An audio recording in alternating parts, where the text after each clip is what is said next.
the first story of tonight is actually something that I wanted to ask Sunil's opinion on, because I know you were away last week, and we talked about something that I think was, right down your alley, right? Like, it's about economics, about politics, and it was the story of the GST holiday and the $250 stimulus checks that the Trudeau Liberals put forth. So before I pass the mic to you, let me just go through kind of a new survey from Nanos that just came out since we did last week's episode. And this is a new survey that surveyed Canadians about what their opinion is on these new two economic measures, the GST holiday and the $250 checks. So let me just quickly go through that. So yeah, as you can see, there's not a lot of love for either of these two programs, which is kind of surprising, right? So 32% of Canadians said that it was a very poor idea to do the GST holiday, and 19% said that it was just, a regular poor idea. And then the $250 checks was even less popular, with 43% of the surveyed people, Canadians, saying that it was a very poor idea, with 23% saying that it was just a regular poor idea. So yeah, it's like around 50% of Canadians thought that the GST is no good, GST holiday, and then way more than 50% thought it was a bad idea as well. So for the $250 checks. So yeah, that's kind of the response, and it's certainly not helping the Liberals the way that I think they're hoping that it would. And then here is a video that I just saw of Nick Nanos, who's the guy who owns the Nanos surveying agency, polling agency, who was interviewed on CTV News by Marcia McMillan. And I'm not sure if you guys know Marcia McMillan. She's been one of the head anchors of CTV News ever since I was in like elementary school. Like, she's been there for like a really long time. And when Nick Nanos was presenting the results of his survey to Marcia, look at her face. Right? That's her reaction. So you can tell that, like, the results of the survey did not look good for the Liberals. So, we talked about these two programs ad nauseum last week, but we did not get Sunil's opinion on this. So let me pass it off to him, and you can chime in on what you think of these two programs, and will it help Canadians, or what? Why are the Liberals doing this? And just your general opinion on this. Yeah, I mean, I did listen to what you guys said last week, and I think I generally agree with the sentiment, and I think I agree with the sentiment that we're seeing in the poll, which is that I think everybody's just kind of calling it out as a gimmick. It's clearly like a cash giveaway because it's not a permanent thing. They're not permanently reducing taxes on people. It's a few-month thing. Like I guess it would be nice to take advantage of for some people, but nobody really buys it. Like, everybody sees that Canada's in a bad financial situation, and it's an inflationary policy at the wrong time. I think that people probably would go for it. The Liberals were to announce something permanent in a GST reduction, but that's just not what we're getting here. And so I just don't think a lot of people think of it as anything other than a gimmick to try to get the Liberals popular. There's also kind of a gimmick to put the Conservatives in like a bad position because they have to vote against a tax break. So I mean, they could use it as a soundbite in a commercial, but I don't think anybody's gonna fall for it. I just think it's bad. It's bad messaging, and nobody, like, people just have kind of made up their minds about Trudeau. But like, to go into it a little bit from like a center left like policy economics point of view, I just wanted to like discuss like the concept of tax fairness and just a general idea of like how much is an optimal tax rate to charge your populace. And I think the main idea is that like Canadians, center left, presumably if you increase taxes from a center left standpoint, you can deliver more social programs to middle class and poor people, and that should potentially lead to like social mobility and a higher standard of living. That's like the general idea behind center left policy of modestly increasing taxes to pay for those kinds of things. And I think that like I looked at some basic data, and the average tax rate for Canadians. This is a rough estimate because it's the average total tax rates for Canadians. So the amount of money that's being extracted from them, from like income taxes and sales taxes and any other kind of levies, was around 35 to 40% on average during the Harper years, and they've crept up to 40 to 45% on average. So basically, Canadians are getting close to half of their half of their income being like taken away by taxes, which is a pretty significant reduction in their disposable income across the board. And in terms of the results we've seen under the Trudeau government, we've seen like a very large decrease in business competitiveness, partially due to tax increases on like small businesses and mid-sized businesses over the years. A 50% increase in government in the size of government in terms of their personnel and staff, declining GDP per capita. Average effective tax rates now about 45% on average, and quality of services has gone down at the same time. So in terms of like the goals of these policies, like it's not really working out. It's been like 9 years of this, and it's just like clearly going against the stated intention.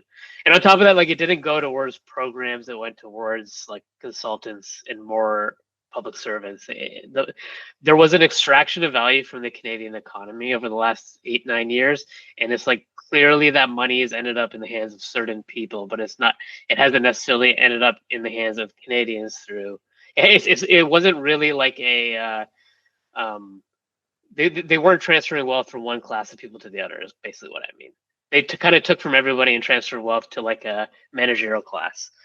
The other thing is that like in terms of like sales taxes, it's in economic theory, it's essentially been assumed that sales taxes are more burdensome for the poor, especially when you tax things like it's like food and electricity and taxing things like heating. On top of the fact that we've seen a pretty significant carbon tax come in that have had taxed things like your heating bills, it's had an impact on food prices because it taxed the energy bills of farmers, for example. So you've seen this creep up of taxes. You've seen a carbon tax being implemented in a way that was very burdensome for poor people. You've seen taxes creep up for small businesses in Canada's professional class, like doctors, lawyers, accountants. These are people who make decent salaries, but we're talking about the working wealthy rather than people who are just sitting on the beach collecting dividend checks. Like there's just still people who are working harder. So I think that basically what I see from this in the end is that my view on this policy is that Canadians actually do deserve a tax break.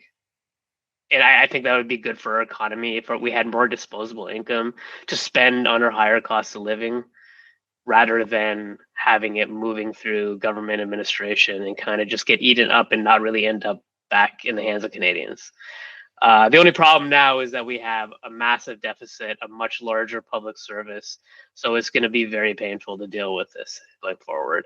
And that's just kind of what I take away from this. I know it's about a one-time tax decrease, but I actually like looking at the economic situation of Canada. I was like, no, we actually do deserve a tax break. Like we across the board, most Canadians of most economic classes actually deserve a tax break. I just wish it wasn't this like gimmicky thing and it was actually a serious conversation, like maybe a serious conversation about what kind of items at the grocery store shouldn't be taxed to make it less burdensome for poor people, for example. We're not even really having that conversation. So I just find the entire conversation, but the entire gimmick to be very disappointing. Yeah, actually, looking at this survey again, the Nanos survey, I was actually a little bit surprised by how much the Canadian populace has pushed back against this. Because, like, the $250 check, maybe I can understand that more because I said that was a bad idea and they shouldn't do it because, you're just handing out money to people, which is kind of what caused our inflation crisis in the first place, right? But the GST credit, I'm actually surprised that, like, 32% of people thought that it was a very poor idea. Like, I can see where they're coming from. Like you said, Sunil, like it's a very clear kind of political gimmick that the Liberals are pushing. But if you were to just look at kind of just the policy by itself, right? Forget the politics side.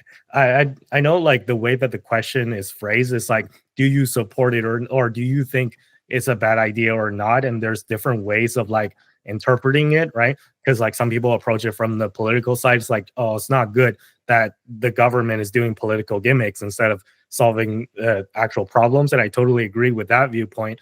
But if we were to like strip that part out and just look at the fact that we're getting a GST break for 2 months, even though it's only 2 months, again, I would like it for it to be permanent or at least a little bit longer than 2 months. But even if you just look at it just on the tax break fact alone, I would actually say that this is a good idea. And I know I'm known as the kind of the token conservative in this, the David Sachs equivalent of this podcast.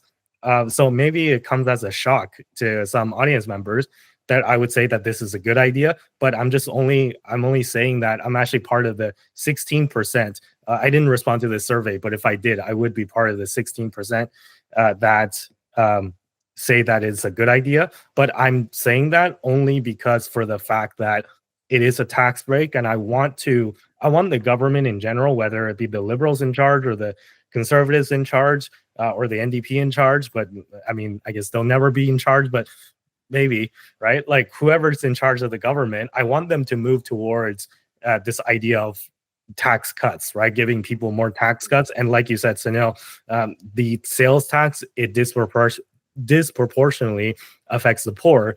So I'm actually for cutting these like sales tax whenever possible, right? And actually, there was a bill. I'm not sure if you guys heard, but the NDP tried to push a bill that eliminated the GST permanently on things like cell phone bills, and I think like home heating bills was one of them.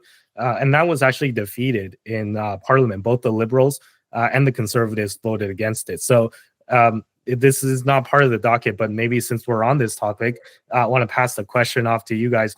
Do you guys think that the Liberals or the Conservatives should have actually voted for that or not, right? Because clearly, like the NDP put out that policy from like a point. It's like, oh, we're kind of signaling that we want to move towards this direction, but they knew before they pushed the policy that there wasn't support from either of the two major parties. But yeah, I mean, I just found it kind of like odd that we live in a world where the NDP is the one pushing for tax cuts. Like what world is this, right? Sunil, I'm sure you would like to respond to that. Yeah, it's a bit of bizarro land there for sure. I mean, I guess it's a little weird that I actually support the policy too. I think it's gimmicky, but a GST tax holiday is a nice Christmas gift for Canadians, especially people who are actually suffering a little bit. I think the $250 check is awesome because even if it causes inflation, you can buy Bitcoin to protect yourself from that inflation. That's what I'm going to do with the check. So, but yeah, I actually do support. I support getting rid of any sales taxes on any items that might be perceived as like a necessity. That's heat, electricity. I'm gonna put that in. Yeah, I even think cars. I think that poor people should not be paying $15,000 or whatever it is for their car, like a cheaper car. Like new cars should actually be GST free too. I think there's a lot of things that should be GST free because you're making it more expensive for poor people to get access to items that are kind of considered necessities. So I 100% support the policy. I think it's actually a brilliant policy. And it's just weird that I'm agreeing with the Liberals and NDP on these things. But I also think that the best like economic stimulus policies we might not need a stimulus now from the inflation point of view, but an economic stimulus policy that puts cash right in the hands of individuals is the policies I support. I don't support any other kind of bailouts or anything like that. On that note of the $250 check, I know you just said you're going to buy Bitcoin with it, but say if you can't, for whatever reason, buy Bitcoin or any sort of, investment or stocks related kind of stuff, you have to spend it on consumption, right? Like, let's say if they gave you, I don't know, like a food stamp, but not a food stamp in the sense that like you can only buy food with it. But let's say if you can buy like, I don't know, electronics or whatever you want with it. If you had to spend it on something consumption related, what would you do with $250? Well, I don't know if it's like if this is one of the exempt things, but I would buy a bottle of Macallan 15 Scotch. I do not believe that that is exempt from the GST, unfortunately, because there is a upper limit on the amount of alcohol that like a drink can contain. So it's like wine or ciders is tax free, but liquor is not. So I guess uh, I go back to restaurants then because I haven't been going since COVID. So yeah, perfect. Yeah. Tristan, do you have anything you would like to add to? I know you spoke last week on this topic a lot, but is there anything you would like to add? Would you like to respond to the Nick Nanos survey, or just anything we talked about over here? Yeah, I'll just give a quick response to the survey. I don't think that the results of the survey are particularly surprising. I feel like most of the people who were, I think most people I've talked to have been kind of like, this is a very weird idea at best. So generally more of a negative perspective, I would say overall than I think the Liberals were expecting. So I think that the survey results kind of speak to that kind of anecdotal experience that I've had with this new policy. But yeah, we'll see how it plays out. Everyone, as we know, we'll feel the effects of the inflation later. It will be a lagged effect, so it won't be something that we're going to turn around tomorrow and be like, "Wow, suddenly things got more expensive." It's just going to be a later piece. So it's not really something that is going to be super top of mind right now. I would say I think people are more looking to more. I think people are more understanding that this is kind of the Liberals trying to buy votes to a certain extent, and they're kind of pushing back on that sentiment more so than even thinking about the inflation impacts that will be occurring at a later date. So I think that I think it's pretty not super surprising to me. I think it's not really like, I feel like people are just done with the Liberals at this point. I think it's really what it comes down to. Like, Trudeau could come up with the best ideas ever, and it wouldn't matter because he's still Trudeau. That is the way the cookie crumbles in Canadian politics these days. I've actually never owned a gaming console unless you count the Wii. Like, I had a Wii, but I've never owned like one of the big consoles like the Xbox or the PS5 because, growing up, I was always like, if I were to, play video games, I would just get a PC because you can play video games with it and you can do other stuff with it. So like, why spend $400 or $500 on a thing that could only play video games, right? But with this GST holiday, if you're going to give me a 13% discount, I might buy a PS5. Who knows, right? We'll see this Saturday when it starts. But yeah, anyways, Tristan, you had something you want to add? Yeah, I wonder if the Steam Deck is exempt on that GST holiday. Honestly, maybe I'll buy another one. Get the OLED version. Yeah, that's true. I think it Mostly would. kidding, but I think the issue is that, does it have a disc slot? It doesn't, right? It's all digital. Well, it's got an SD card slot. Does that count? Well, the console, I don't know about the console itself. Maybe I think the console would still count because it's a gaming console, but the games would not because they're digital games, right? Because it doesn't take the disc. But yeah, anyways, yeah, I'm sure like you could shop around. I think it would be tax free if I'm not mistaken.